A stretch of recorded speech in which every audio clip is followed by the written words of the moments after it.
Hindi po siya nakatulog kagabi. Bababoy ka. Dahil hindi na natikman yung kimchi stew. Kaya napasugod siya sa Marikina. Hihi! Walang I love you to ha, pero ay, hindi nakatulog. Ikaw may I love you pero I love you din ba yun? nakatulog ka na. Basa kayo na, I love you si Roxanne ah.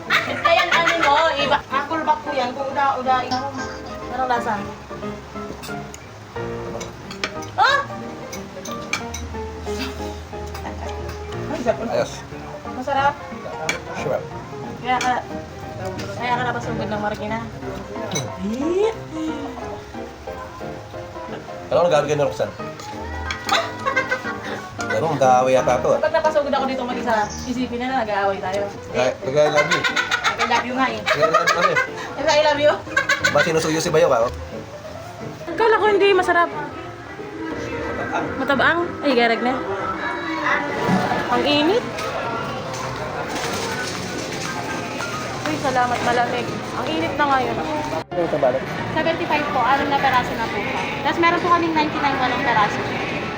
Hot and spicy, original, saka cheese flavor. 99 po. Matanong-tanong ka pa, bibili ka pa. Magka-pre-taste pa. Oh.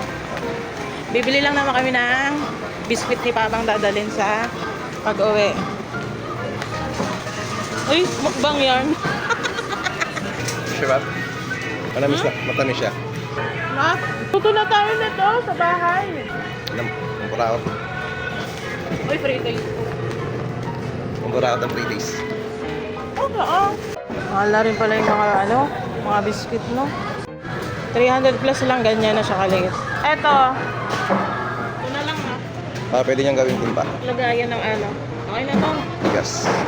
Uy, ba't nakapila tayo dito? Mukha lang akong buntis pero di na ako nakapila.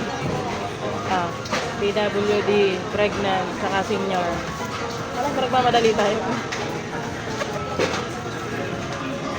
Biscuit lang yung bibilin. Tapos nakapila siya dito. Perxis, Dali you. Ano yan? Ang usapan natin, sisig lang. Pampay-UTI. Para konti lang ha. Para may matitira. O which is da para hindi mauubos ang mga bata. Para pati matanda makakakain. Galing mo doon ah.